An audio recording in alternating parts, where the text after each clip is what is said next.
Welcome to the Fandom Foundry show about the things that made our lives better last week. I am Todd Oxtra, joined by my favorite Frenchman living in a French province in Canada. That is Roman, also known as Silcanit. How are you, my friend?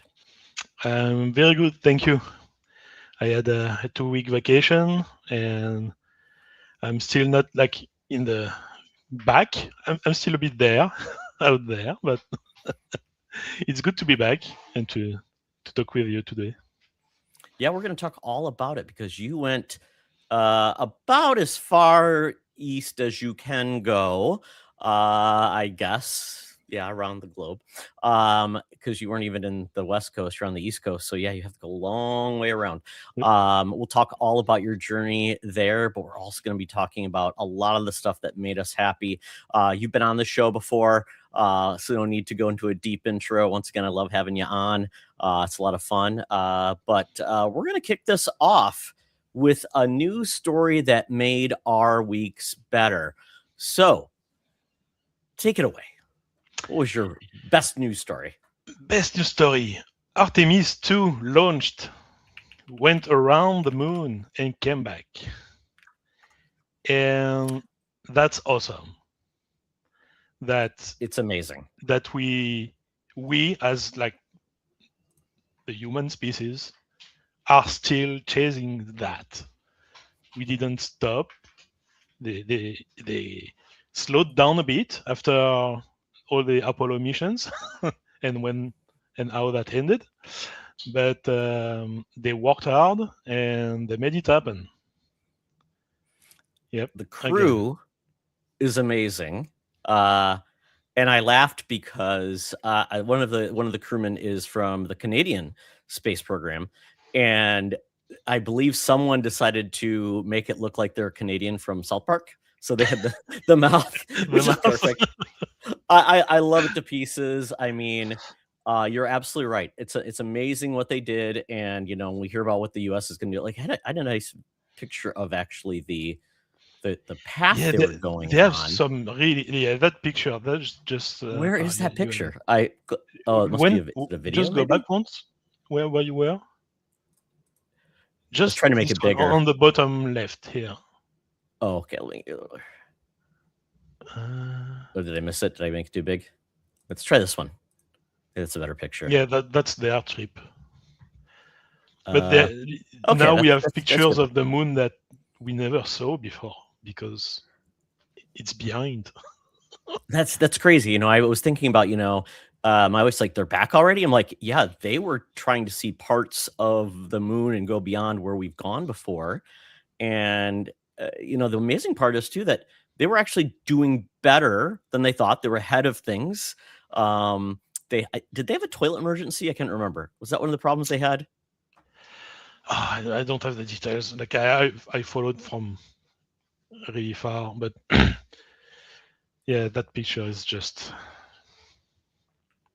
the dark side of the moon. Yeah. And nobody's hiding. Yeah, no Nazis. Right? They went to the other side. Maybe they went to the other side. They're just like you see, like in like sci-fi B movies where the Nazis are like hiding and preparing their return. Oh, that's right. What is that movie called with the Nazis? I don't remember the name of that movie.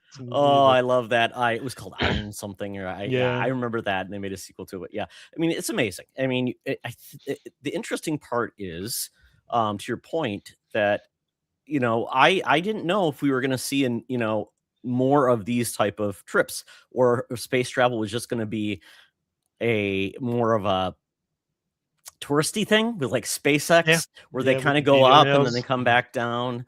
And I only thought it was going to be for rich people, but it's kind of amazing to see this come back. And I hope it means more good things coming. I hope more countries can be involved and really getting, because with our country, they want to probably, like I said, I'm surprised we actually even have NASA around anymore, because I saw they want to do budget cuts. So perfect, right? So it's very sad. But I mean, I'm excited to see what they do next. I mean, we take space for granted because all of us grew up after most of the when it was exciting and new. Yeah. Yeah, I'm excited for this. Have you watched the TV series? It was by Ron Moore. Actually, it's wrapping up its 5th season, and it's about essentially a retelling of the space race, but with the Russians actually going first to the moon. So, No, For All I Mankind, have that's to what it's check called. that because that It's sounds on Apple, interesting. yes. Yeah, and Ron Moore is a Yeah, great that's why, creator. because I don't have Apple TV, so that's kind of the one I never really touched. I think that's I think now though it's worth it even if because if you've been behind on it, uh, now you could watch a lot of the good shows like Ted Lasso. There's a great Mythic Quest is one of my favorites. Shrinking is amazing. A lot of good shows, and I think also Severance. So yeah, Yeah, they have a lot of good shows. It's just like Apple TV started like with just the Apple TV that you needed, and so I didn't get that, and I never subscribed after that. So it is funny because there is no Apple TV app on the Google the Google store, which sucks because I'm like, but it's on Roku, it's on everything else. I'm like, that's still really petty, at times. Like, really? yeah, So I'm when I sure would I can get that on my PS5 and Oh yeah, absolutely. But so you had to go like through the web browser of the Apple TV store, which is so lame because I'm like when I'm working out at the gym, I would hit my phone. I'm like, oh, I can't do this. But yeah, I highly recommend you check that show out just because it's kind of a neat take on the era and what would be different if the Russians were there first. So it's kind of one of those alternate reality shows. So check it out. Hey, we got Butch and Nissa in the chat. Everybody, thanks for joining. I know it was a quick thing. I put that out there. I always forget to do this in advance, but if anything changes, I always feel bad about changing things. So, well, I am so glad they landed safely in the water. They're home safe. And yeah, great news. And it feels like the best thing we could have considering the place we are in the world. I'm surprised you came back from your trip, to be honest. And Freight, hey Freight, good to see you too. Oh my goodness, the gang's all here. Well, one of the things that made my life happy, I just saw this. It was released, and basically the new Castlevania game that's coming out dropped a new trailer, and it had the team that is developing it. I believe it's Evil Twin. It's called Balance Curse, and you'll love this. It's based in France. So I'm trying to find the video for the most recent. Here it is, right here. I'll just show it really quickly. But it was a great overview of the game. It's got, I believe, Eiffel Tower is going to be in. I believe Notre Dame, and it just looks amazing. Eiffel Tower too. Like that means it's kind of recent, like because it's like end of 1880, something like that. Yeah, like Joan. Well, and it's even got like Joan of Arc as a boss. You have to fight, so it makes no sense, right? Yeah. Well, you can have like historical figures, and the past coming back into Castlevania. It's just like if they have the Eiffel Tower, that means the setting itself, like the town itself. Or maybe not the Eiffel Tower. Maybe it's just Notre Dame. I don't know how old Notre Dame is. I saw it when I was in Paris. Oh, Notre Dame is like before the fire. Yeah. Centuries, multiple centuries. So that probably makes sense. Yeah, maybe not the Eiffel Tower. Maybe I lied, but I knew it was going to have like something like, oh, this is neat, a new setting. And Evil Twins behind this, they did the DLC for Dead Souls for their Castlevania. Well, they did Dead Cells, yeah. Yeah, well, or the other. What's the other team? It's Evil Twin and what's the other developer? I never remember, but yeah, I'd have to look it up. But yeah, that's why it looks so fluid and so smooth. Yeah, they did the DLC that was the Castlevania DLC. So because of that, Konami was so happy with it. They're like, we're bringing you back, and you can have the license because it's not like Konami's doing anything with it. I mean, they haven't developed their own game since probably the PS2 era, maybe. Or maybe the GBA games, the DS games. Well, they have. Correct me if I'm wrong, Rick, in chat, but Metal Gear Solid 3 was 4 maybe on the PS3. I don't know. Yeah, with Kojima. Yeah, and the Silent with Hill Kojima, like, when he was still there. Maybe 5 even. I don't know. It's been a long time, and I think they stopped making soccer games, right? Even if it was like Metal Gear 5, it's still like 15 years or something. Exactly, and we haven't had a Konami developed Castlevania game Oh no, in years. Castlevania is like, Because the last one they did was that game on the handheld. It was by the team that did Metroid Dread, I believe, and Mercury Steam. That's right. Yep. Okay, there you go. Oh, and then I guess Konami's still involved. Thank you, Butch, for that. And Motion Twin, the developer. It's always good to have our experts in the chat. And the cool part is, I did learn about this game that it is in Paris 1499 is the setting. okay, so Notre Dame is here, but still a new one. Like it's still like fresh.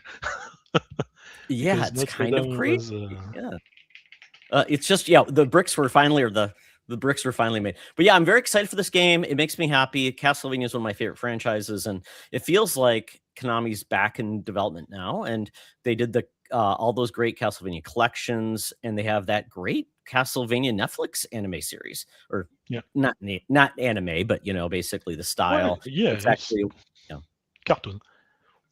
Yes, Like Castlevania is like kind of one of my glaring like hole. I say like in my backlog, like as much as I love the Metroidvania genre, and I played a lot of recent ones, I never really finished a Metroid or a Castlevania. So really? this year on my backlog resolution, I have Metroid Fusion that I started last year and I want to finish. And I have Castlevania Symphony of the Night or Aria of Sorrow. Like I don't know which one I'll just stick with. That's the two one I was recommended, like for the classic Castlevania that is referred to in the Metroidvania, in the Vania part of the genre. So I think Symphony of the Night is a great place to start, because it's really truly the first time they really went all in on that style. Yeah, it was a because PlayStation like 1 game. Because I did play like when I was a kid, like the first Castlevania on the NES.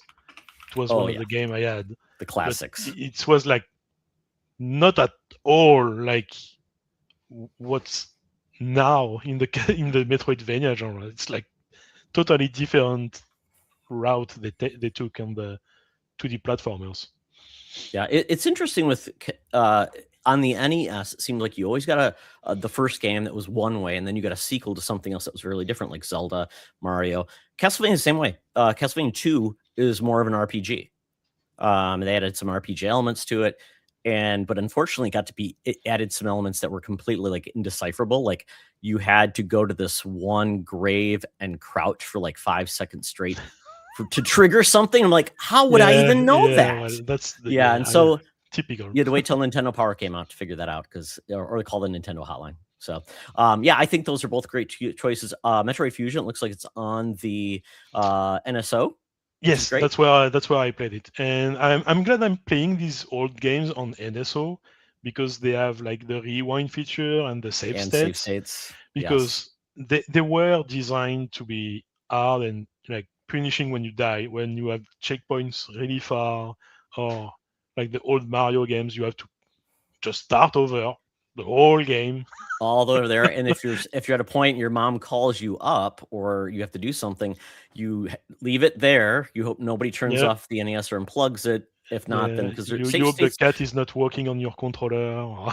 Oh yeah, something goes wrong. Yeah, it was always the plan. But but I love they were designed.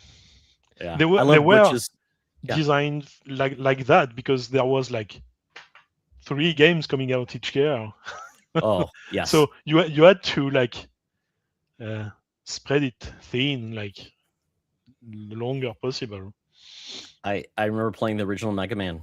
Like you had to beat all 6 bosses, and then you'd do this part, and there was a cheat that you could use to beat the one boss, which was you basically use this electric power up. It was Electman's power, and it kind of zoomed like this across the screen. If you hit select constantly, which would pause the game and unpause it, every time you unpause it, basically it would drive more hits. So basically, it would be Okay, one hit, yeah, I two see. hit, three. It was like, this is amazing. I don't know how whoever figured that out, but genius. So, and then I love Butch's statement. He says, "You go to Japan, and all of a sudden, a French team is making a Castlevania game." Synergy.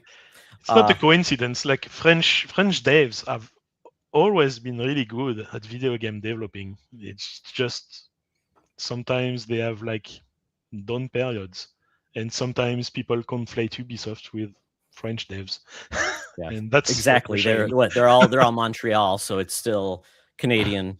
Yeah, And yeah, they're part I'd of the love to know family. more. I'd love to know more about the studios that are in other countries. Because um, it seems like they're after Claire Obscure. I mean, that is a huge win for that development community, and hopefully it opens doors for more to get notoriety. And if there's any French studios you're aware of that you want to call out or let us know, I would love to hear more about what they're doing and the games they're making. I have to think about it because before I would have said Quantic Dreams, but now not Yeah, really. yeah, we don't know what they're doing now. Yeah, If they're gonna keep making games or not. Dennis, what's his name? The studio head is kind of an odd guy. yeah. No, the head guy is not the best one. No, no. And we're um, probably never getting that Star Wars game. I don't think yeah. that's ever coming out. Yeah, Well, it's you very have the sad. game bakers that did Cairn this year. Oh, They really? have they Okay, did the climbing they game. did Yep, Fury, then Haven, and now Cairn. But excellent. and from the triple I that had that Castlevania trailer, like we also had news of a Cairn DLC Oh, that's with great. New more Mountain. climbs. Yep, Okay, that's fantastic. Yeah, I mean, because new you think about it, I climbs mean, on the uh, prequel. Yeah. yeah, go wherever you want to go. There's lots of mountain ranges all over the world. You could Yeah, have a and lot I of mean fun. they're not even using real ones. They make their one, so they can do whatever. Oh, very, very cool. All right. Well, let's get into the best things we did this week. Let's start with games. Clint talked about Crimson Desert last week. He gave me his little bit of a feel for that game. Where are you at in the game? Because it's not very small. No, it's kind of large. I think I'm still in the very beginning. Still in the main first area. In terms of chapter, I did a bit of main quest, so I'm in chapter 5.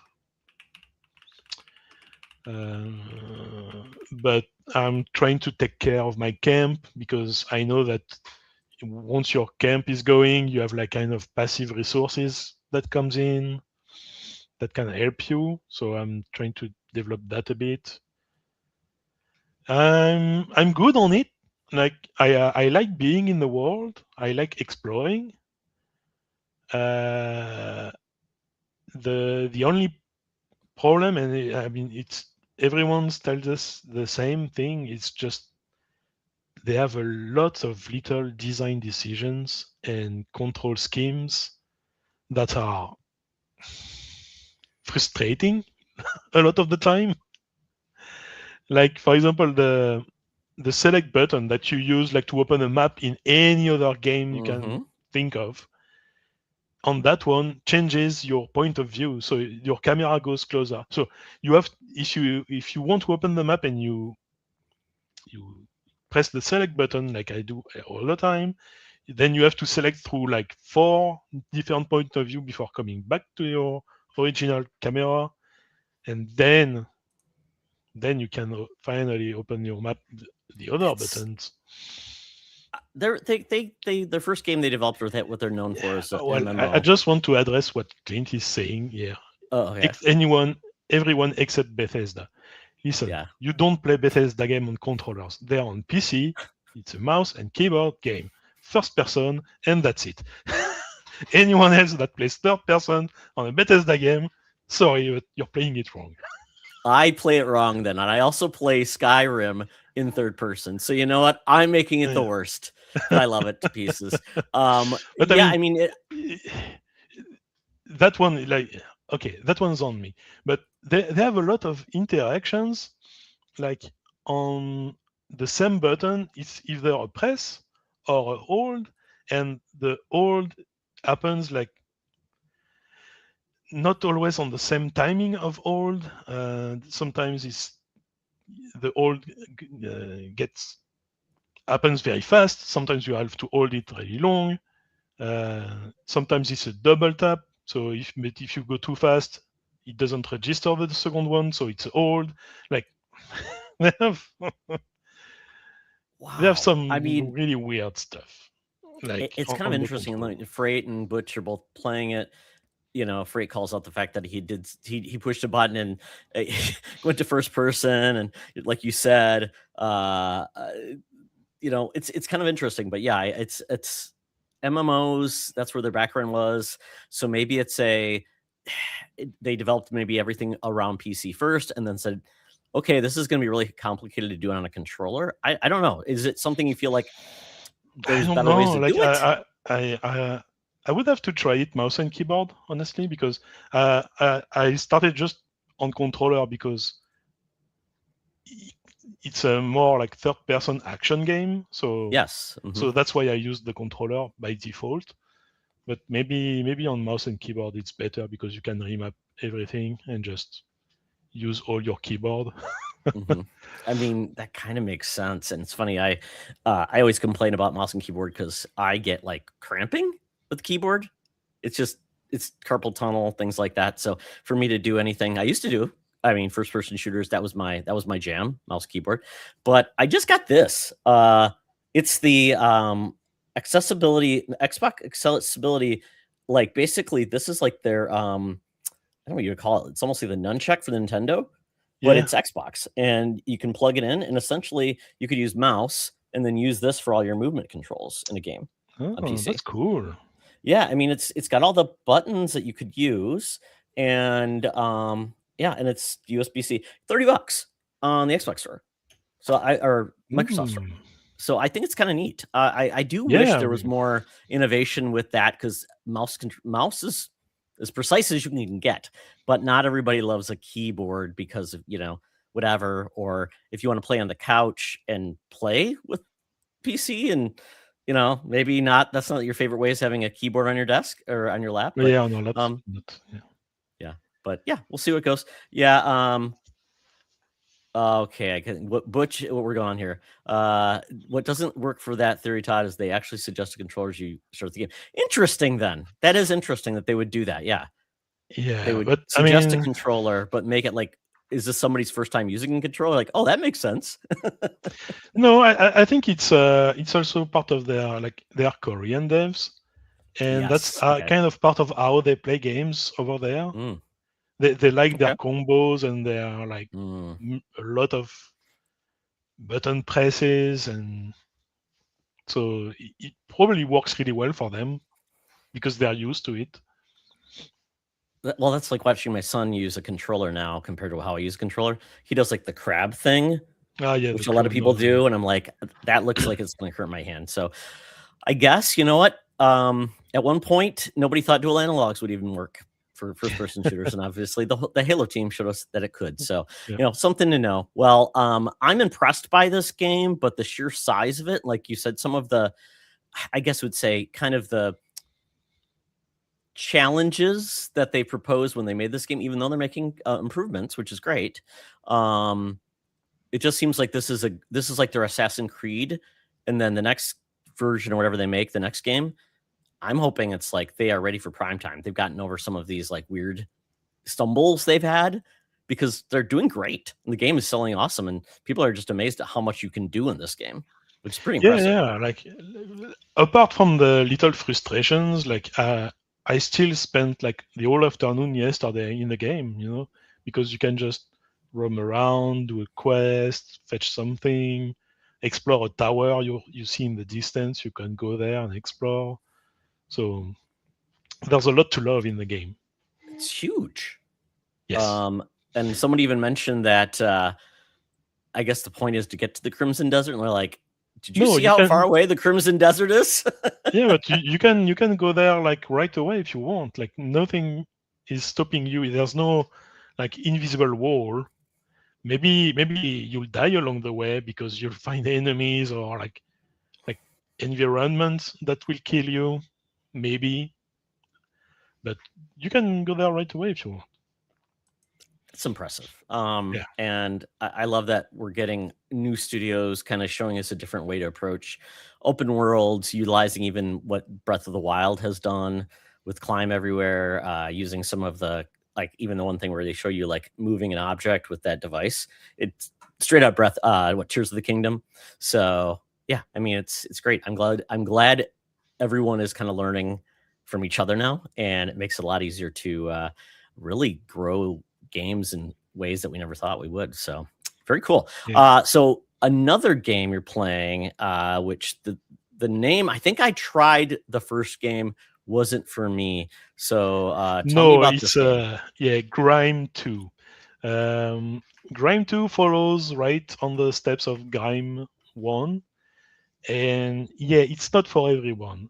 Like, you have to be comfortable with a bit of body horror. Oh, good. um, because it's this one is all ends. So your head is like two ends like wrapped together like that. Oh, that is weird. Um, yeah, Grime one like had like famously like a level on teeth and tongues. Like you had to pull Oh, teeth to make platforms. See, that one's all endsy. It's kind of, yeah, body or Metroidvania, and it's also um, the combat is Souls inspired. mm-hmm. Not the old design, you don't lose souls or your XP when you die, etc.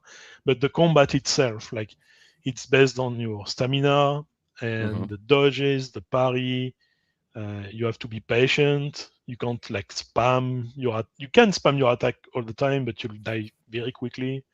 So you have to read the attacks, etc. So the combat is excellent, but very very hard. I was gonna Uh, say the movement looks pretty impressive, and and yeah, they also have like very good platforming and platforming challenges in Grime One. So I'm seeing bits of, like, I'm very early in the game still, so but I can still see there are like bits of platforming challenges, and also like all the options, like areas that you think you cannot access, but if you use all your skill you have at some point, you still can get past it, even if you're not really supposed to. You can okay. sequence break a bit, like a good Oh, Metroidvania. very cool. So Yeah, and I'm showing Grime 1 now for anybody who's watched the video just to give a comparison to it. It looks like they've even just the level of details in their levels, and I mean, it's pretty impressive. yeah, the graphics are better, the animations are smoother, but they're still keeping their artistic direction. You can see like the evolution Mhm. of their art, and yeah, it's a beautiful game too. Like, the colors in Grime 2 are popping everywhere. Like, the purples and the reds Mhm. are very And good. yeah, it's great to see something like this. A developer obviously found success to make a sequel, and looks like this one came out 4 years ago. So, and where's Grime available? Is it or Grime 2? Is it where? Good question. I know it's on Steam because that's where I play. It's probably just on Steam for now.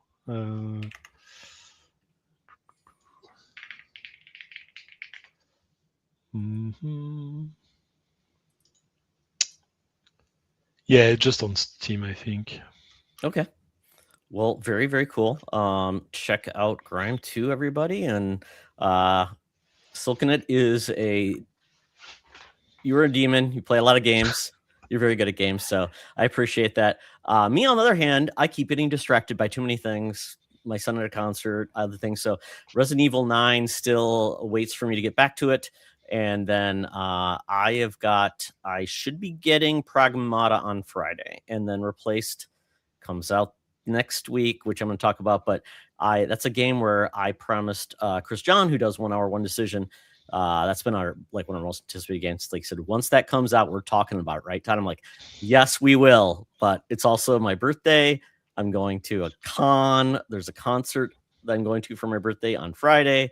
So I'm like, I can probably talk about it, but I'm off the day after my birthday, which is great because I'm going to the concert that night. So I'm gonna carve out time for that game. So it's on Game Pass, so I have no excuse. I will be playing that game. Yeah, we've been waiting a lot for this one. I'm so excited to play it. It looks so amazing. I love the graphic style. I don't know if you remember. Do you remember a game called The Last Night? And I probably talked about this a million times. Or Last Night. I think it's called Last Night. I'll show you a video of it. You may remember it. I think it's Last Night. Last NIGHT maybe. Bring it up. Video. Not that. That's not it. No. Maybe it's The Last Night. I can see some screenshots. And oh, here it is. Here it is. Yes. Even Donkey made a video. It's called The Game Everybody Forgot About, which is true. I mean, this is The Last Night. This gives me such Replace vibes. And this game looks so cool when it first came out. The kind of that chunky pixel, but big pixels look. That cyberpunk feel. And yeah, Tim Surratt, thank you. Yeah, and apparently, yeah, I was part of their Discord because I wanted to find out more about this game. They were going to talk about it, but yeah, it sounds like this guy had some issues and yeah, not great. And yeah, it gives me all these vibes like Another World and Flashback, which I love both of those games. And it's kind of playing off a lot of these core games. Yeah, and it's neat. Yeah, and I'm not sure what was behind the hit piece. I don't know if I heard there was issues with the studio maybe. And I don't even know if the Discord still is available. But yeah, this game is never coming out, I assume. It's on my list of great games I've wanted to play, but you never hear from again. So I'm glad this has not replaced Fate. But yeah, very cool. Yeah, obviously inspired by Blade Runner, all those things. Okay. I didn't know that. He lost publisher funding because of an article by Imran Khan. Yeah, that's interesting. I'll have to look more into that because that sounds kind of sad if that's what happened. Yeah, like we are seeing kind of even today, like the influence of some articles. Sometimes we saw it with Crimson Desert and their stock price, their stock market. People thought it was fake, right? I mean, because they're like, we haven't seen we thought it was going to be another Cyberpunk, right? Where they didn't show any of the console gameplay until like a week out. They're like, is this going to be bad? No, it still runs great. It's just some developers don't want. Yeah, no, but even anything. Like the scores at the start. When it came out, like the developer stock price went down like 20% or something before going back up when like the sales came in. The sales came out, yeah, and I think they're at 5 or 6 million now. Yep. And so, yeah, which is giving us more information on it. So, we'll probably look more into that and we'll see how that goes. But yeah, thanks for the background, Butch. But yeah, I guess we'll see, how Replace does. Hopefully does. That studio went through a lot. They're an Eastern European studio. They are affected by the Ukrainian war. But I don't believe they're from the Ukraine. I think they're from another adjacent country though, but it's, they have developers that are from Ukraine. Like people that are from the country that work for that studio. So same difference, Europe is a small place. Especially a lot. I would say it's like you go to the east part of the United States. Same thing. Lots of little states that are so close to each other. So it's like you can drive really quickly. But yeah, Europe's the same way. You can get places very quick versus the United States. I mean, go from coast to coast of our country. Even Canada, go coast to coast versus coast to coast from France. I mean, it's not that far comparatively. But yeah, yeah, I don't like it when authors or I would say writers bring their view into world politics and maybe something that they can't control. So that's a tough one to do. All right, what we've watched. So I'll kick things off. My wife and I watched the first episode of the One Piece anime or live action on Netflix. I know nothing about One Piece prior to this. I know it's the longest running manga in the world. Uh, there's longer, but or yeah, or maybe the most issues. Maybe it's that's what it's it it's is. the longest, most popular one, internationally, we'll say, Got it. because Okay. Is Dragon Ball longer? I assume maybe or no, like there's like Detective Conan, I think, is longer oh, in right, an Detective anime Conan. Yep. side, and I never remember the name, but there's an anime like that's running since the 1960s or something like that. but Yeah. uh, I but they, mean, they they are popular over there, but they didn't really break out.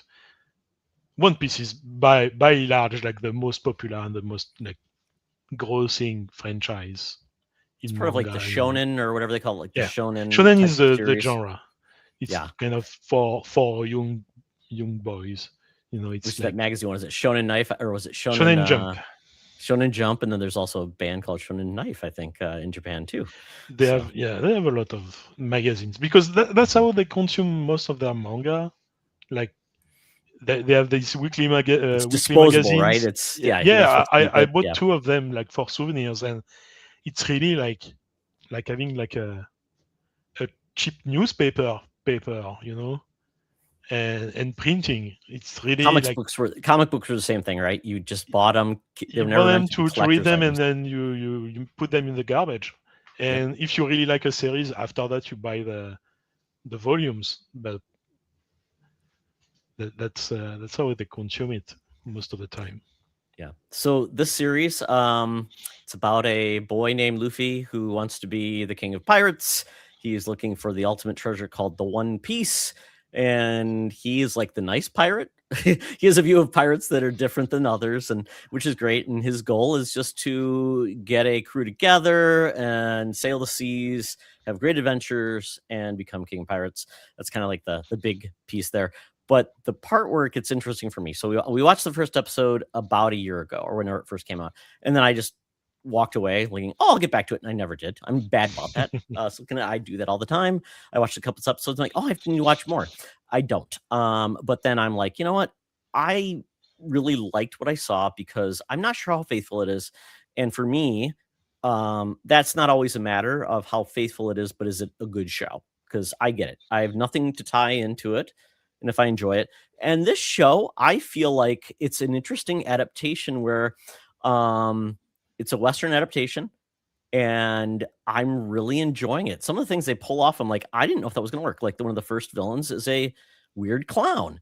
And he's really interesting character and they pulled it off and the action is good and it's fun and the characters are all kind of still goofy, but still but then they swear and they do different things and they all have their own motives. So I'm probably not the best person to give you how real it is or not, but I do enjoy it quite a bit. And I'm really want to watch more episodes of this and see where it's going. Season 2 just dropped, I think. And yeah, it's just fun. It's goofy. I like it.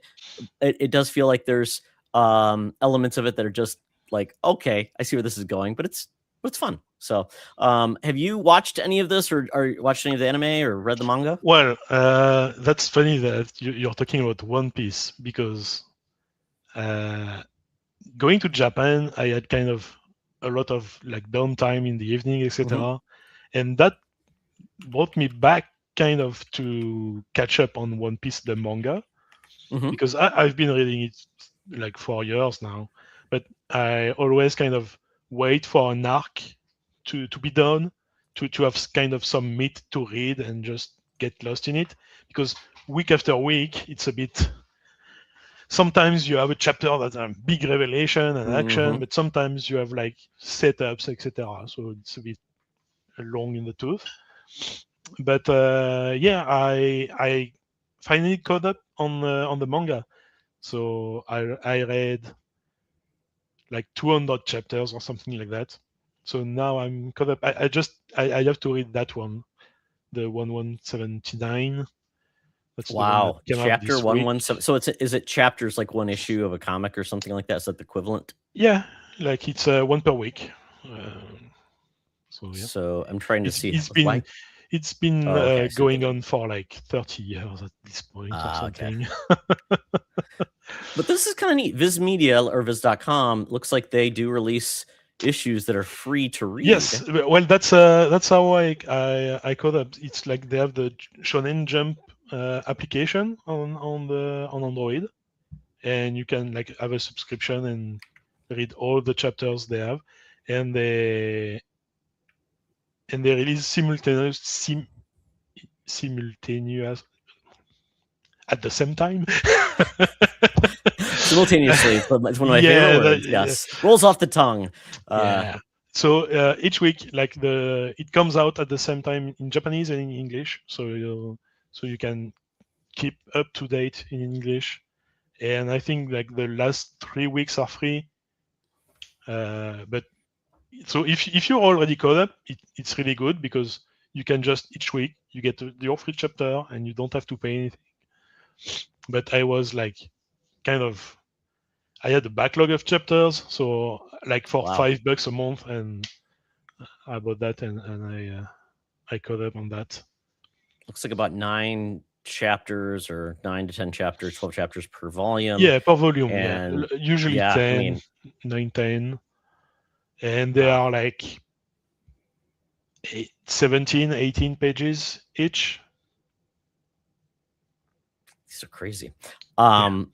I'm assuming libraries, if your local library may have these because manga is becoming Oh very yeah, popular at probably. Yeah, libraries. One Piece is so popular that Yeah, they and the probably have it. anime, And I the don't anime even know how is long. same. Anime, I haven't. I've come back to it a bit, but it's longer because it's 20 minutes per episode, and an episode covers maybe a chapter, sometimes not That's even.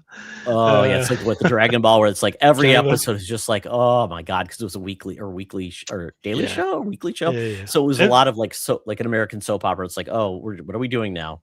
yeah, and One Piece, same on the anime episodes. They have like what's the 1,000 Elbaf. That so like we talked like the anime season, the spring season started like last week or this week, Hmm. and One Piece started back after a little break, and it's episode 1156.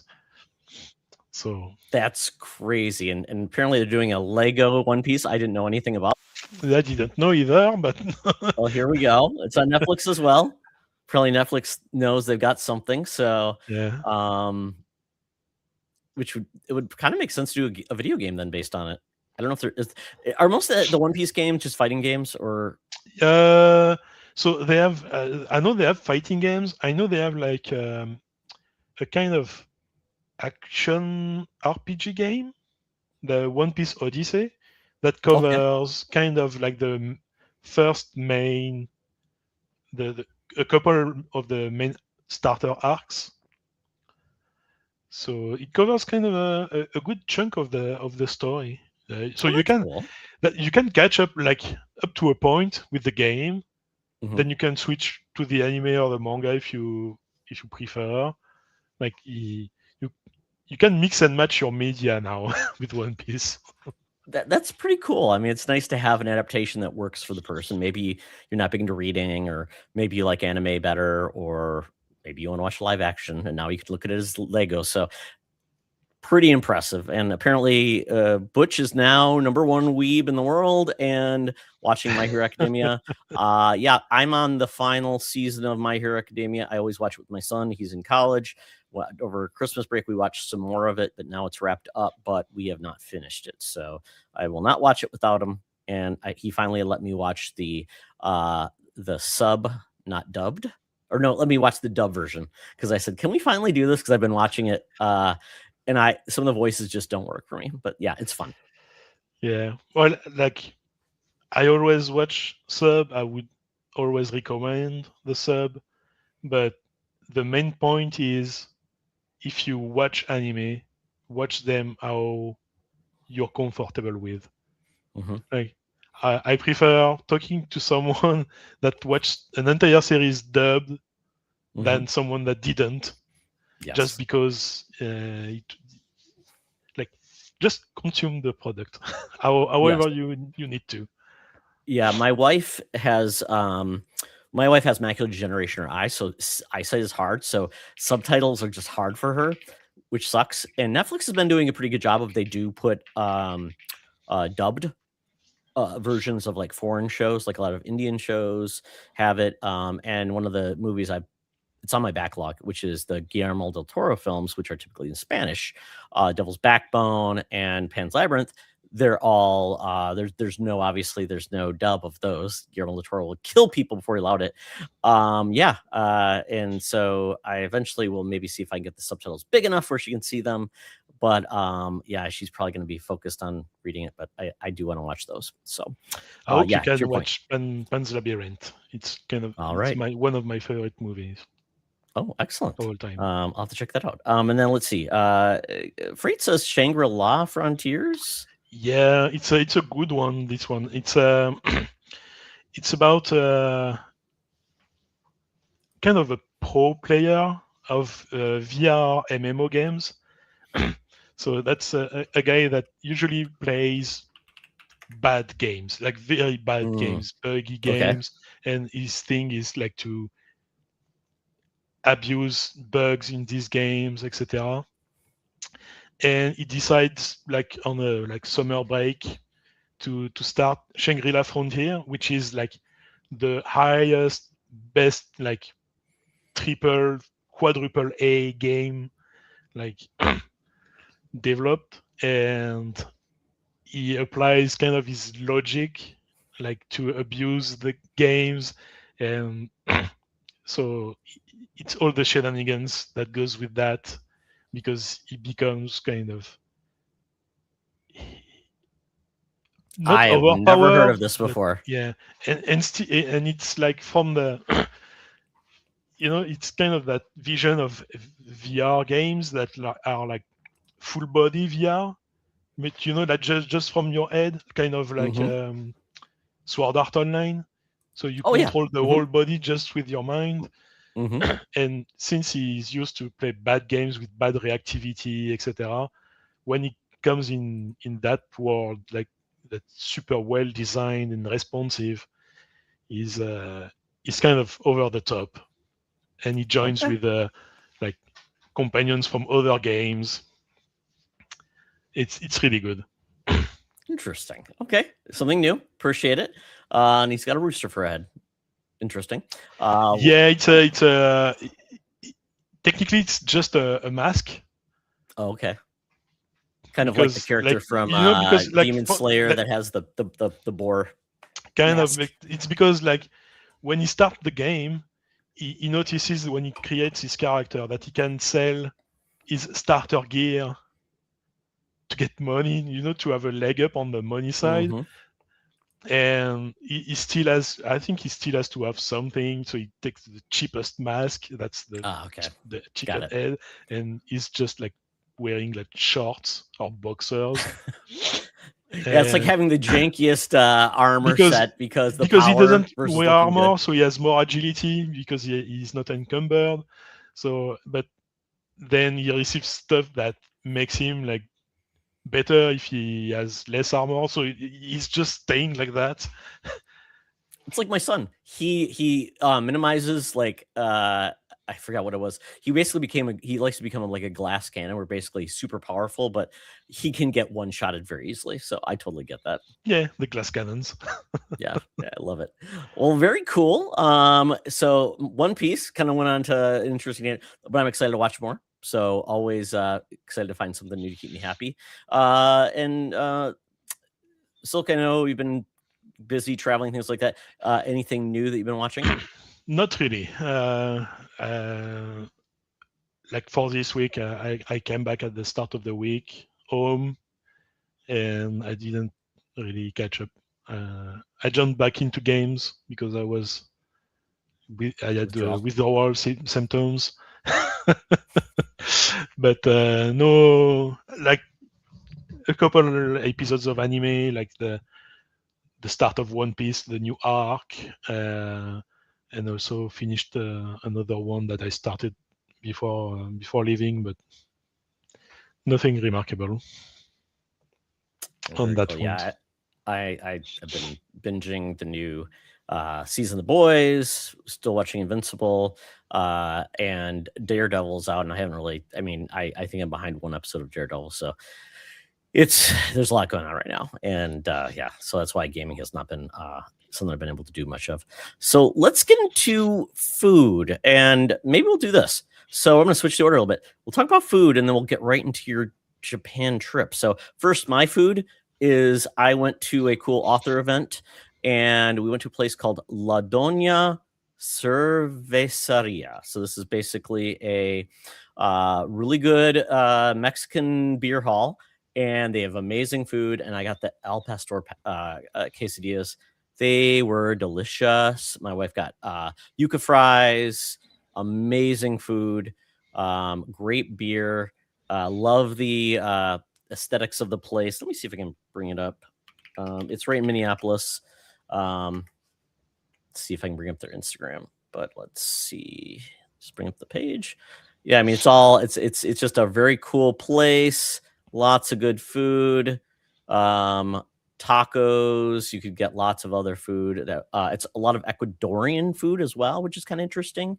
Which was cool. We had Peruvian food last week, which was pretty cool. This other place. So I love the fact that Minneapolis is growing and has more cultural food offerings, more cultures. So yeah, great place. If you're in Minneapolis, I would definitely check this place out. Really good food and a really great atmosphere. So that's my food coverage for today. But I assume, Silk, you're going to have a lot more things to talk about in the world of food than I had. Let's just get into your Japan trip. Yeah, Because do we bring up the for the photos, food, or how do you want to do this? yeah, unless I can. I don't know if I can share my screen so I can go. Yeah, if you can. Yeah, if you want to. Let me remove my thing from the stage, and then you should be able to. If you can't, let me know. Present, share the screen, and I can share that. Okay. There we go. Do I just need to bring it to the stage? Okay, I'll add to the stage. Okay. Perfect. Perfection. Yeah, because food, I was going to cheat anyway, because for this week, I came back and I didn't take care of my food. But for the last 2 weeks, I was in Japan. I had a nice trip, like in spring, Japan. I chose these 2 weeks because they are right in the middle for the sakura blossoms, the cherry tree It's beautiful. blossoms. So you can see a bit of it here, and that was lovely. Like lovely weather all the time, barely any rain, and all the exotic feeling, because it's not. You can feel it's like a developed country, but it's not the US. It's not North America. It's not Europe. It's really like just its own thing. So I won't go through every photo. I'll just scroll down. But as food goes, because we'll focus on food right now, this one was my first Japanese breakfast. Okay. And it cost me like 500 yen. So it's which is like $5? $5 Canadian, so even less in US. And you have a bowl of rice with an egg. So you batter the egg, put that on the rice with soy sauce, a bit of beef, the miso soup with tofu, and just that for 500 yen. It's a savory breakfast. Yeah, obviously, like they do a lot of rice porridges too, I believe. It's one of the things my wife grew up in the Philippines. That was more of their breakfast that they would have versus like a European breakfast, which is like typically very heavy and there's a lot food. of sugar and coffee in Europe. A lot of pastries, yeah. After that, we'll go through the best food I had in Ooh, Japan. is that what I think it is? It's a Kobe beef. Oh, wonderful. Kobe beef. That's cooked like in front of you with the grease of the beef. So so there is no oil, no butter, all beef. It's a premium Kobe beef. Look at that. So yeah, there's so much just natural fat within the meat, Yeah. and I would always feel like if I ever had one, or like if I had to make it myself, I would worry I would screw it up so bad. I would waste such expensive and wonderful meat. But that was a wonderful experience, and the food was. They had like little beef sushi and Oh, sashimi. Uh, that was like it cost a lot, but it's worth it. oh, yeah. I mean, it's once a lifetime opportunity Yeah, unless you go back, but still, yes. that's their typical like pork cutlet, pan What was it? cutlet, Konkatsu? tonkatsu with rice and miso soup. I stopped in the brewery, so it's also Hmm. a local beer Oh, great. made What with type of beers do they have there? I know a lot of Pilsner, but do they have a wide range or? that a wide range, Okay. like microbrewery, like they had Hmm. like kind of everything. That one, it's a curry, Mm. a very good curry. I've never had Japanese curry. How would you compare to like an Indian curry? Is it similar Uh, or different? Less spicy. Hmm. This one was a chestnut curry, so there was like the chestnut Hmm. taste too that added something. It's kind of like they are like more. It's more sauce. There's less meat or fish. There's less. It's more sauce for the rice and the egg. So the rice is already in the bowl. It's the bowl here that you see. Okay. Oh, okay, got it. Yeah, that's Right. significantly different typically Yeah, than Indian curry because typically you add the curry to right. the rice and it's not as dominant. Looks like you get a lot more of the actually curry soup sauce than you Yeah. do normally. Very cool. And after that, I didn't take a picture of every meal I took, but Uh, the one that oh, Nis had a stood question. out. Did you try any of the vending machines? Just for so I see Butch also takoyaki. I did try some takoyaki like stand, Hmm. food stand. It was okay, like not the best I Street had, food. but Yeah. and Japan's vending machines I tried mostly for coffee or like soda. I didn't Okay. try. I didn't try any food on the vending machines. There's so They many had vending they had machines like there. ice creams. They had ice creams vending machines, like pop cycles or stuff like that. But Oh, I okay. didn't try those. Is that a That's dessert? udon. Oh no, oh sorry. I thought I saw dessert Oh, as well. that was a breakfast. It's a Oh, is French that toast French toast? Oh, with a cherry and pistachios mascarpone. okay. It was really good, and it was right in front of the in Odaiba, so it's like the artificial kind of extension of Tokyo they made. Oh, So okay. you had like a view on the bridge and the water. Uh, and after that, in Kyoto, I had some soba with tempura shrimp, Mm, all right. and where is the other one? Because I had a really good sashimi bowl Mm, in I Tokyo. love sashimi. There, there, Wow. super sashimi, and the best miso soup I had like on my 2 week trip was in that restaurant in the hotel like in Hmm. Kyoto. Super rich, like very very good. Oh wow. Yeah, I mean, because I've had miso soup, but I it's typically kind of an afterthought in a lot of American Japanese restaurants. So Yeah, I'm it's like just assuming, seasoning, but yeah. you can have really good. And Butch, the picture you saw is not a Koenigsegg, it's a Maserati. Oh, very, very cool. But I came Give me one across. second. So Silk, I'm gonna close my door. My wife's home and the dog's barking, so I don't know if you can hear it, but I'm gonna calm down. So you keep talking through the photo session. I'll be back in a sec. and we'll continue on the cars, Rick, because I saw a Porsche here,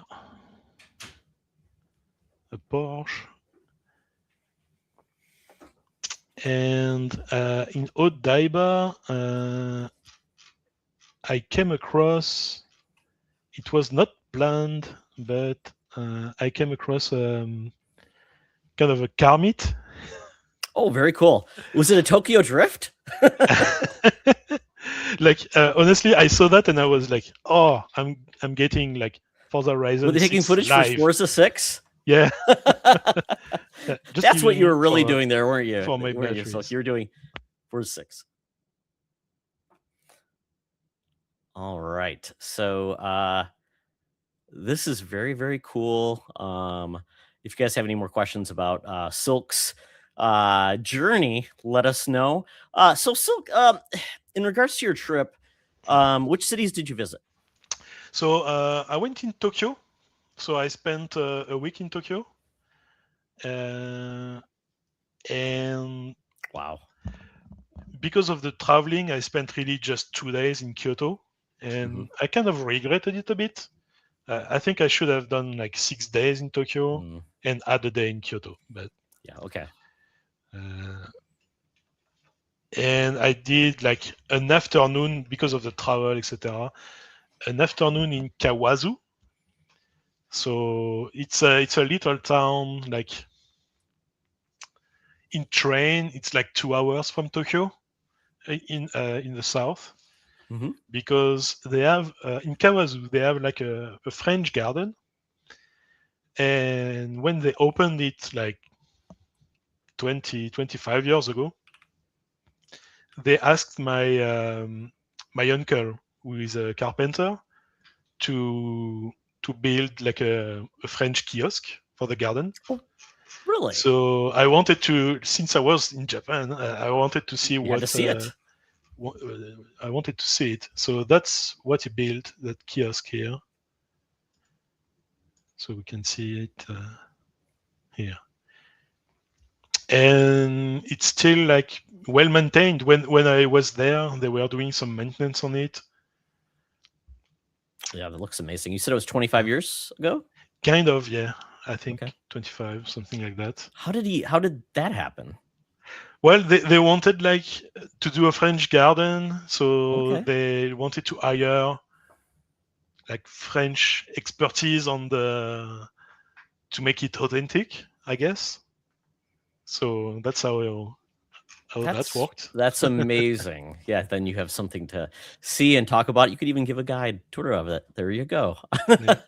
So to go quick, I started in Tokyo. So the Ueno Park, that's where I found my first like Oh, beautiful. sakura, yeah, sakura blossoms, and that's impressive. Is you expect a lot of tourists to be there and take photos and visit, etc. But the vast majority is like Japanese people. Locals. The locals, they come in, they take picture in the morning. When you come here from like 11 a.m. to like 4 p.m., everyone's like sitting under the trees, like taking their lunch on a picnic, or taking some time off just to take care of that. The cutest thing I saw, like a family was just taking picture and videos of their like maybe 1 year old daughter, and they were just like throwing petals and she was trying to Oh, catch them. So and like some people were taking picture of their like 5-year-old with their new backpack for the school in school uniform, even on a Saturday, Mhm. just to have the picture of them with the Sure. sakura trees. So cute. Oh, very they, beautiful. they It's really love their like that season. It's really something important for them. That makes, I mean, it makes total sense. I mean, one of the best gifts that America was given in Washington D.C. They were gifted cherry trees for the cherry blossoms in Washington D.C. So every spring when they bloom, it's a very big tourist attraction, and yeah, they are very beautiful. I've seen them once, and it's amazing. So Yeah, appreciate look the at that. beauty. The Love white it. with the little purple on the. And then they fall. They're like, yeah, it's like snow falling when they fall. Yep. And that's what I really liked in Tokyo is like it's a big city. Yeah, Hmm. like you can like there are like neighborhood. It's just city and the big buildings and the shops and all the people, etc. And then like if you know where to go, you can reach a park and just have a bit of like quiet, like really quiet, uh, and maybe shade, like it's fresh. You have that mix between the big city, bustling And city, nature. and like just a little shrine in the middle of like a little residential area. You have that shrine there. It's the Suga shrine that I went there because I wanted a picture of uh, that staircase, particularly that one, because it's the final. So that's where the final scene of Your Name, the anime movie, Oh, really? happens, and it's really like well like reproduced in the anime. It's a real life location they used for the anime. So I wanted that one. Oh, that's amazing that, the way Tokyo is kind of a character in itself, like a lot of unique cities are. I was thinking about the game I played recently, or well, not recently, a couple years ago, was Ghostwire Tokyo, which took place in Tokyo, modern setting, but adding in that element of ancient Oni, and Yeah, so it's all kind of the neat. But we yokai. have like the Persona games, so it's cool to basically say that's why they make things set there, because it's such a unique uh city, and the country itself is just so iconic in many ways. Yeah, and you see like after like on the same day where I spent my day in Shinjuku National Beautiful. Park. It's beautiful park. You have like Cranes. herons and carps, Yeah. and then you walk like 10 minutes and you get in a mall. You have a One Piece mural, and then And the yeah, yeah, the you have the big skyscrapers and city, the all of the, skyscraper. You have like the Kabukicho, all the songs, or all like the signs. neighborhood that's like the inspiration for the Yakuza Kamurocho, Hmm. the town featured in all the Yakuza games. You have the Don Quixote, like you have the Godzilla head on top of the big cinema. Yeah, it's So it's so cool. yeah, it's such a good like mix. Oh yeah, No, did you but see I any didn't. real live Yakuza? No real life Yakuza. To be fair, I kind of avoided like these streets at night Hmm. because I know like that's where like the escort girls come out and Hmm. try to incite you, etc. Hmm. And that's tied to the Yakuza because like they have their like signs for spa, Hmm. relaxation, Yep. etc. It's not like big signs everywhere, No. but you can see You them. can Like find trouble if you want to find trouble. it's really easy. You don't have to Mm. search very far. But Well, I I'm was glad not. you made it back. You didn't go to Yeah, jail. You weren't didn't go held to hostage jail. by I the didn't get Yakuza. scammed. It was That's good. You have all your limbs left over, which is great. yeah. So really quick, you talked about souvenirs that you got that you brought back for your family. What were your highlights of like things that you're like, oh, I'm glad I got those, but there was like anything like you're like, I wish I would have been able to get that, but space, The money. well, space. I had to buy a new suitcase. Okay, of I course. bought like a small one, like for Hmm. cabin baggage. Hmm.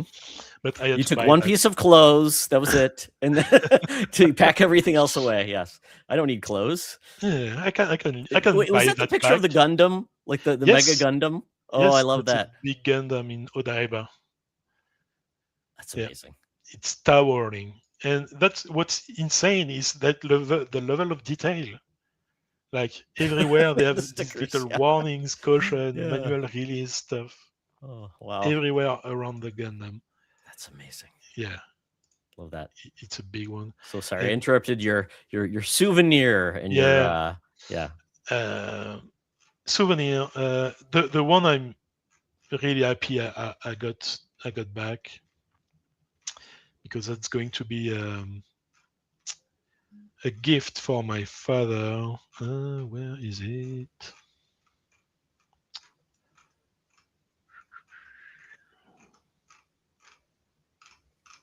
I'm sure I have a picture of it.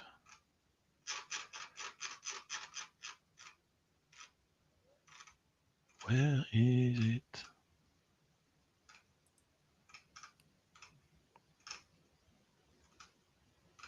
Because Was I it had the the occasion. Maserati?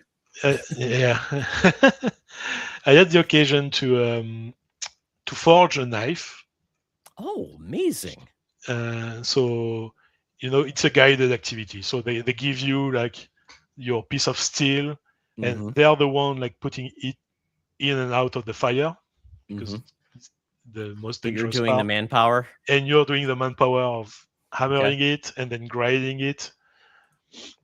And I don't have the picture here, and that's bothering me, but it's okay. How long did And that take? Because typically it can take some time. it can take some time if you like really want like a really finely crafted knife, etc. Mm-hmm. Uh, that took us 2 hours, like Okay. an Okay. hour and a half pounding on it, and half an hour of grinding. And do Let they me make see if I. the handle as well for you? And Yeah, they give you the handle. Here it is. They okay. give you the handle. I just have to put some epoxy like to fix Yes, them to keep it. Yeah. Okay. to So keep it, but that's what I got in the end. It's a oh, kitchen knife. It's not like you can choose the shape you want. Like so, I could have done like a small mini katana or something like that. mm-hmm. But since it's a gift for my father, I wanted him to be able to use it.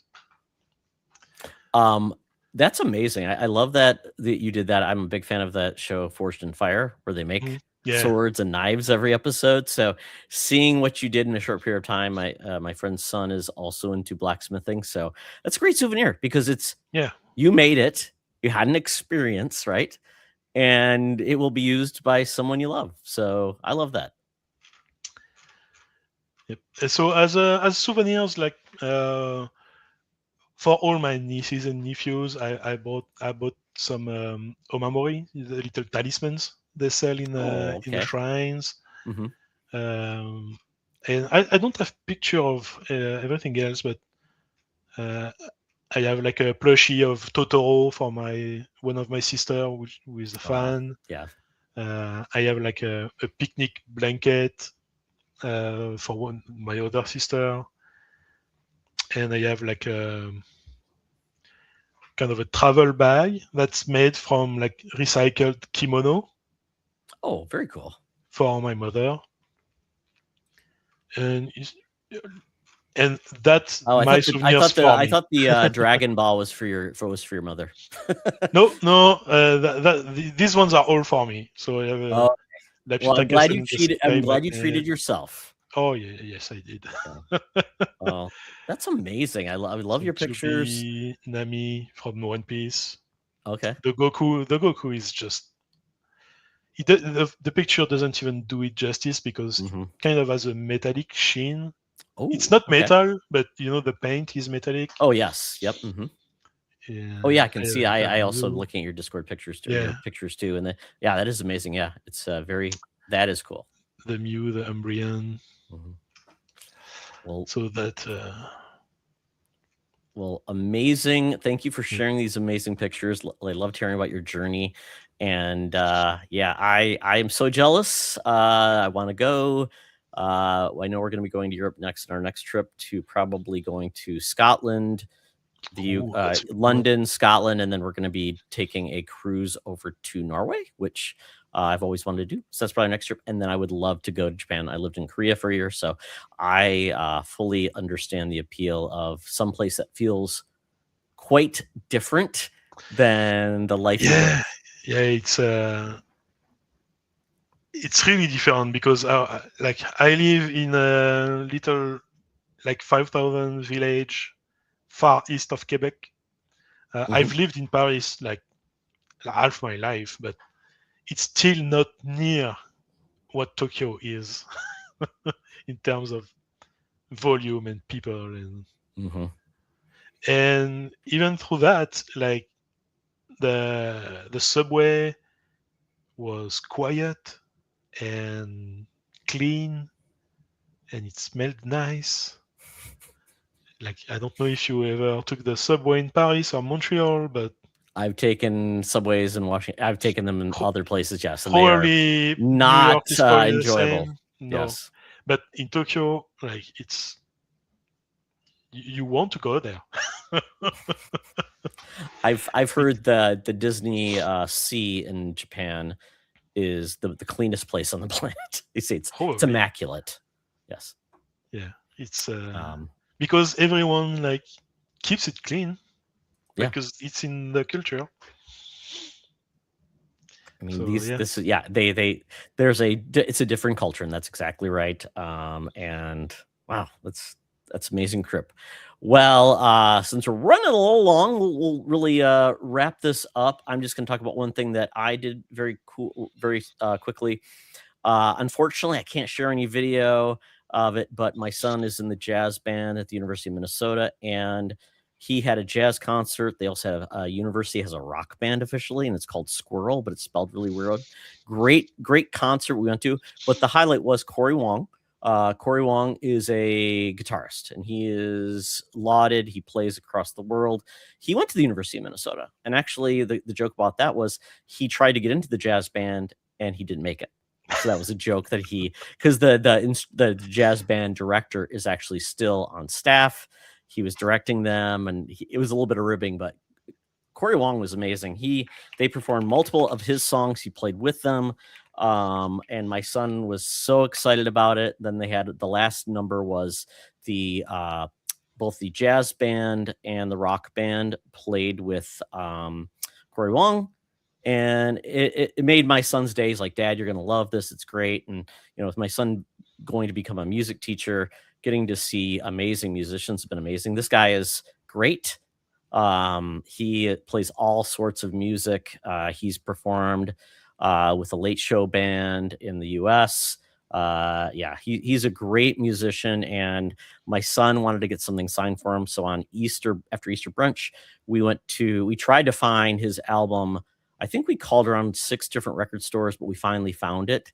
So we had an adventure, we got it, and he got it signed. So he's very excited. He's even got a picture. I don't have it with me, but there's a picture of him in the trumpet section together with him, and I will probably share some pictures of it after, because just amazing experience. Super cool to see this amazing guitarist take time to work with young musicians. So amazing event. I was so glad and proud of my son being able to do that, and hopefully got him excited, man. Like I said, you should join the rock band at the university, or I told him you should join a video game band, because yeah, trumpets are part of cover. it. They have a lot. Yeah.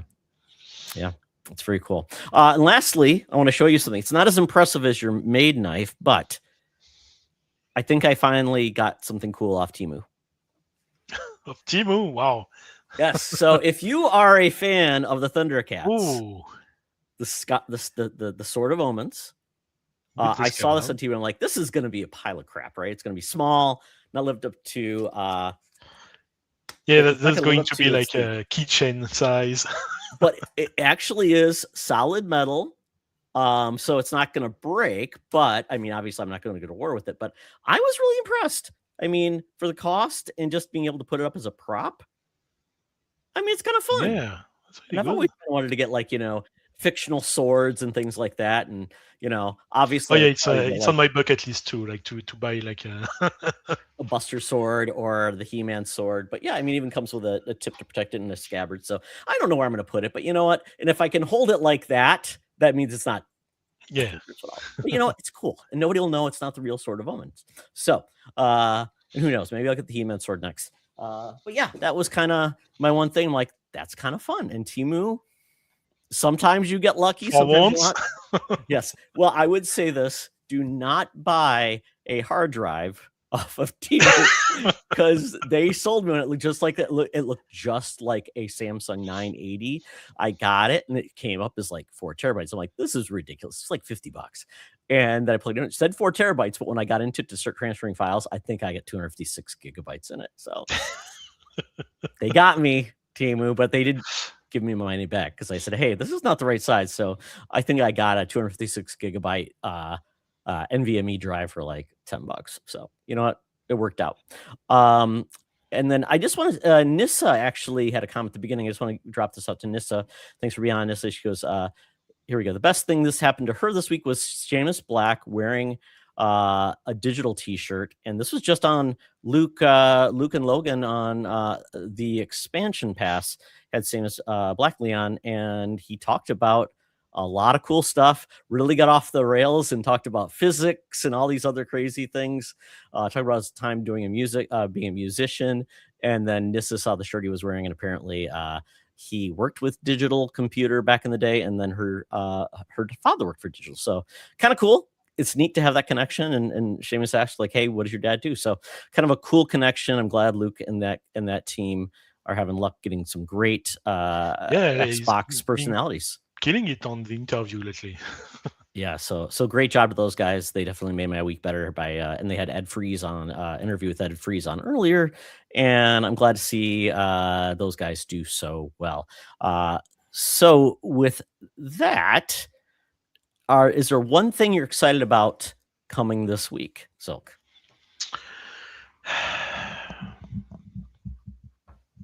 There's Pragmata coming, but On the 17th, yeah, but to get out of game a bit and to plug the book section that we have to skip quickly over. I'm reading Dungeon Crawler Carl, like the series, and I'm excited to start the volume 5 this week. Okay, there's I'm that many finishing. of the books in the series. Yeah, there's like 8, I think. Okay, 8 or 9 okay. right now. I started like during my vacation, and so I'm excited to finish 4 today because I am really at the end and to start the volume 5. Like that vacation had a good effect on reignited like my passion for reading manga, watching anime, and that Dungeon Crawler Carl. It's on Kindle Unlimited, so I don't even have to pay for it. It's on my subscription. Oh, So that's amazing. I got it on Audible, so I've got the first one ready to listen to, and Clint's talked about this series, so he got me intrigued, and yeah, they are same. making a That series too. comes from it. Yeah, and they're going to do a TV show, and I was like not dragging my feet to start it, but I kind of I have that kind of streak. Like if too many people talk too highly of something, I'm kind of hesitant. Like, can it be really Exactly. that good? And yeah, Exactly. it is. Yes. Yeah, I mean, sometimes the majority is right.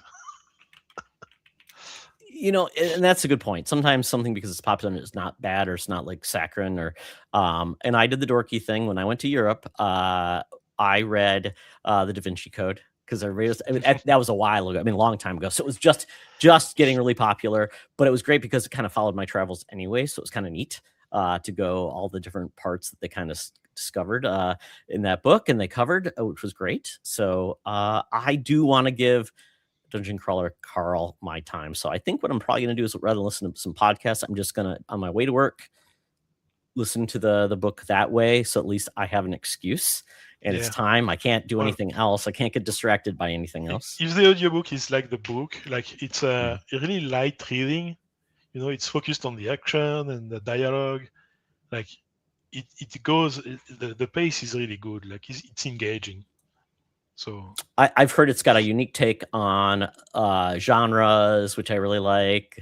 Apparently, cat is a very big part of the book, so I'm all for that. I'm very excited.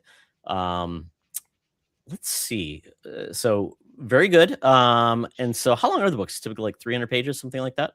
Something like that. Like the first ones are like smaller and they get progressively like bigger because he probably has more to say.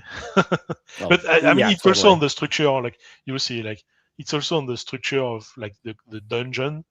Like the first dungeons, the first layer, they have like kind of like 3 days to get through, and each layer gets smaller, but they have more time because there's more to do and level ups. You know, you have some XP grinding to do, etc. So that's why the books also become bigger because he's trying to do like one layer, one floor per book. Oh, really? Okay, so that's kind of a cool take on it. Okay. I'm really curious because you said like everybody's talking about it now. So I'm like, and even like in one of my work meetings, someone brought that they were reading like, oh, somebody brought this up at work. Wow, because typically people don't bring up dorky things at work. So I'm all in. So you know what, Poke Me guys, remind me to actually listen to it. I'm really bad about this, so please help me. And reading is really bad because I have ADHD and I get distracted. So listening though, I can do that. Very cool. Nissa says Hello Kitty Island Adventure City Town DLC is out on the 16th. So enjoy that, Nissa. I appreciate the recommendation. I know you're a big fan of that series. For myself, it's going to be Lee Cronin's The Mummy. This is a horror film that I am like interested in because it's not like the Mummy like by Tom Cruise. This thing is super freaky. Have you seen a trailer of this, Silk? No, like you said, The Mummy, and I was like, is it like the remake of the? Oh no, this is really creepy. This is I'm gonna fast forward because I'm sure it's about this family that brings home their daughter, and she was in a mummy's casket, and she was essentially entombed, and they brought her back, and she doesn't come back in a good space, and that's when it all goes wrong. It's James Wan. It's basically a Blumhouse film. Yeah, and things start going horribly wrong. And like, oh, they bring her home to the kids and like, oh, look, it's your sister. Not creepy at all. Yeah, so she was abducted in Cairo and all these really horrible things apparently happened to her, but they get her back. And yeah, I won't say anything more than that. But I will say is get ready to probably be creeped out because little kids in horror films are probably my least favorite things in the world. Yeah, I'm not really a fan of horror films to begin with, so. Well, I'm sure Clint will tell you all about it, and maybe I won't because I may chicken out too. So, very, very cool. Well, that is our show for this week. Thank you, everybody who joined us. Butch, we had Nissa join us, Freight joined us, and just want to send a shout out to Clint. I know he has some stuff going on with his family. Just want to wish him our best, and hopefully, the time he's spending right now is important. So give him your best. It's a lot to go through. So with that, thank you, Silcanit. Thank you, Todd. Thank you for having me. Appreciate you being on again and talking about your trip. And with that, tell people where they can find you. BlueSky and Discord. Search Silcanit. I'm the only one, so you'll find me. And we remember how you got your name. Yep. Very, very cool. You're lurking in all the Discords. and he will tell you all about the anime, manga, Dungeon Crawler Carl, and Tough Games. Reach out to him. And then Butch, thank you again too for joining us in the chat. Appreciate that. For myself, I'm at Todd Oxtra on BlueSky's Instagram, but really where I spend most of my time is getting the word out on the Fandom Foundry, on our Discord, on our YouTube channel, in our podcasting. We have network feeds now for all our shows, so you don't have to subscribe to all of them. You just get one network feed for all the podcasts. And we're hoping to do some more interviews soon. I've got some things in the hopper to have a lot of good time. And what's my Steam tag, Butch? It's probably something really long, but it's probably Spartian 1998 or Spartian 98. I can tell you in the Discord if I can find it. But yeah, I've got a big Steam library, but if you see someone playing, it's probably my son because he's in my Steam family now. So he just uses all my games. So so check out the Fandom Foundry.